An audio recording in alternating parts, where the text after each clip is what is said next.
7월 17일 월요일 대놀뉴스를 전해드리겠습니다.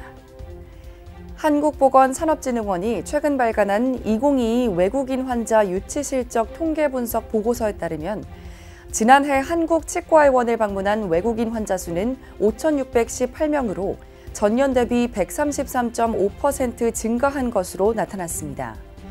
치과병원도 3,107명으로 전년 대비 39.8% 늘었으며 특히 치과의원의 경우 코로나19 이전인 2018년 수준을 넘어선 것으로 조사됐습니다.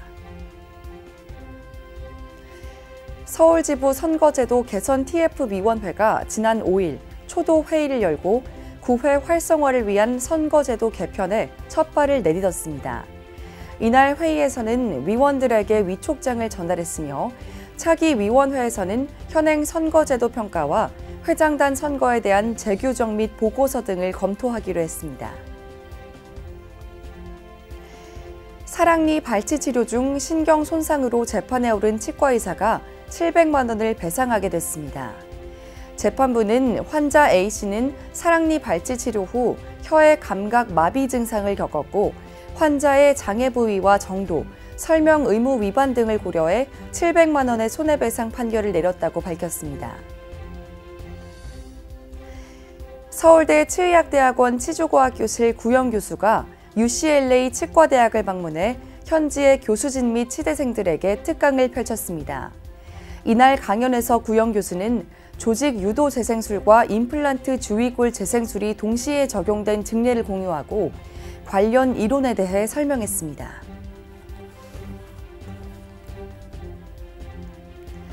대한아간면 성형외과학회와 대한구강강안면외과학회가 지난 8일 강동 경희대병원에서 제8회 턱 얼굴 미용 시술 연수회를 열었습니다.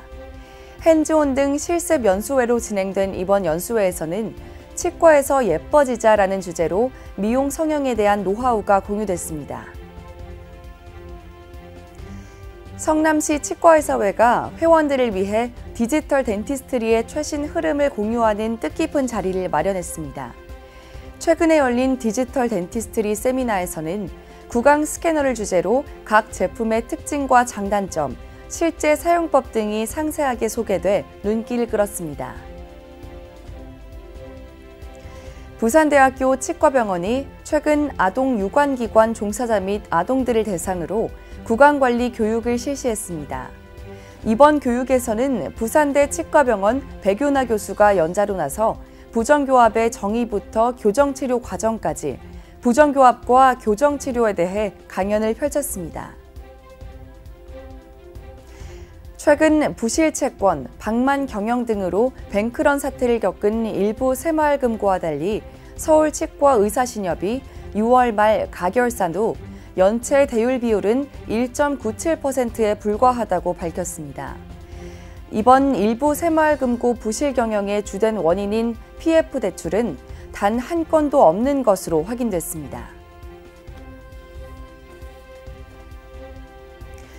인천 남동구가 경력 단절 여성의 취업 기회 확대를 위해 최근 치과 진료 지원 실무자 양성 과정 수료식을 열었습니다. 구는 이번 수료식을 통해 수료생 17명을 배출한 가운데 1명은 조기 취업이 됐다고 밝혔습니다. 경북 고령군이 저소득층 학생과 초등학교 4, 5학년 학생들을 대상으로 치과 주치의 의료비 지원 사업을 실시합니다. 이번 사업에서 구는 초등학교 4, 5학년 학생들에게 연 5만 원을, 저소득층 학생들에게 연 10만 원의 치과 진료비를 지원할 예정입니다.